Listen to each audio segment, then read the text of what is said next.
Hello mga Copy Days! Ang pinagpalang araw sa ating lahat, and thank you again for watching my videos, and thank you for visiting my YouTube channel and also my Facebook page. Mga Copy Day, gusto ko lang i-share sa inyo yung napakaganda and very timely na word ni God para sa ating lahat in Psalms chapter 46.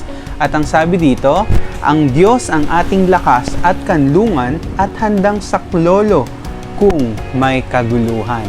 Diba napakaganda nito mga Copy Day, no? Na si Lord ang ating lakas. Kaya sino man sa atin ngayon yung nanghihina, sino man sa atin dito yung parang nauupos, na hindi makabangon sa bawat araw, nalulungkot. Alam nyo, si Lord, sa Kanya ka humugot ng lakas ka Happy Day, at hindi Kanya bibiguin sa pagkuha mo ng lakas sa Kanya.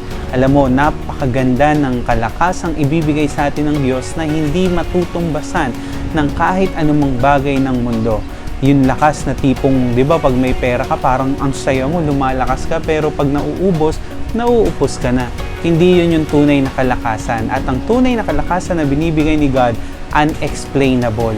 Yung tipong pagod ka na physically, but your spirit is willing to do everything because you know that God is with you. And sabi nga, we can do all things through Him, through Christ, who give us strength. Kaya patuloy tayong humugot ng lakas sa Panginoon. At hindi lang lakas ang binibigay sa atin ng Diyos, kundi ang Diyos din ang ating kanlungan. Alam nyo, ako'y may 2 anak. At yung 2 kong anak na yan, pagkarga ko yan at kalong-kalong ko dito sa aking lap, panatag na panatag sila sa aking yakap, sa aking kamay, at sila'y may faith sa akin na hindi sila mahuhulog pagkarga ko sila. At talagang ngingiti, ang saya nila. So, ang sarap ng moment na yon kapag nakikita ko yung anak kong ganon. And naalala ko lang na tayo'y mamalagi sa kanlungan ng Panginoon. He is our refuge, our God who will protect us. At pwede tayong tumakbo sa Kanya. Wala tayong safest place dito sa earth, kundi ang lugar kung saan nandoon lang ang Panginoon. Ang Kanyang presensya, we are safe sa Kanya. Kahit saan tayo magpunta ngayon, may banta ng COVID, may banta ng virus.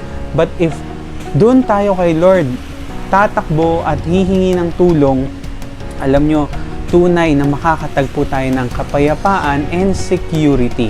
Hindi man natin makita yung virus, yes, we protect ourselves with mask, with face shield, alcohol, but still, kung wala ang tulong ng Diyos sa atin, hindi natin nakikita ang kalaban, pero kitang-kita ng Diyos yung COVID na yan. Kaya kaya niyang itaboy yan sa atin. Kaya mga Happy Day, tumakbo tayo sa kanlungan ng Panginoon. At pangatlo, hindi lang Diyos ay kanlungan at kalakasan, kundi sabi ni David nang umawit ng Psalms na ito, siya ay handaring saklolo kung may kaguluhan.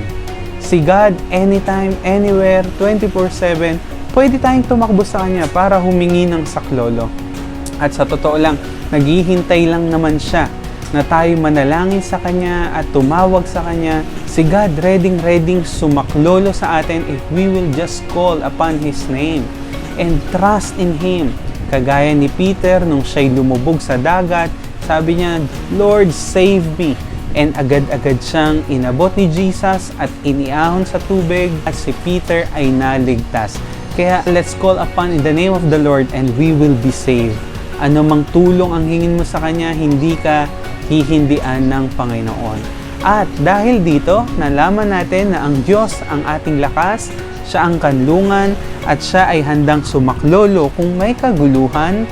Sabi ni David in verse 2 and 3, di dapat matakot, mundo'y mayanig man, kahit na sa dagat ang bundok matangay, kahit na magngalit yaong karagatan, at ang mga burol mayanig magimbal, sabi dito, di dapat daw matakot.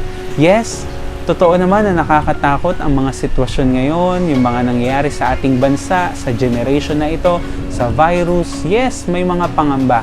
But if we know that God is with us, He is our strength, He is our refuge, He is the one who will help us, sabi dito, hindi na dapat matakot. Kaya kung alam mong kasama mo ang Panginoon, no fear. Wala na tayong takot. And I pray kung may takot ka man ngayon, mapalitan niya ng faith na nagmumula sa Panginoon at tiyak na ikaw ay tutulungan ng Diyos para makawala dyan sa takot na yan at sa pinapangambahan mo na yan. Ipapakita niya sa atin kung paano siya kikilos in miraculous way. Hindi man natin nakikita ang Diyos, but we have faith na siya'y kumikilos sa ating mga buhay. Keep your trust in Him, mga ka-Happy Day. Totoo yung pangako niya na hindi niya tayo iiwan, hindi niya tayo pababayaan. Si Jesus Christ na nagmamahal sa atin ay iniwanan tayo ng kapayapaan. Kapayapaang hindi kagaya ng kapayapaan ng mundo, kundi kapayapaan na mag-iingat sa ating puso't isip na siyang gagawa sa atin para makapagpatuloy tayo sa buhay na ito. Kaya mga Happy Day, ingat tayo palagi at tiwala lang lagi sa Panginoon. This is ARJAYV TV saying, ang bawat araw ay sumisigla basta't ang Panginoon ang laging kasama. God bless mga Happy Day!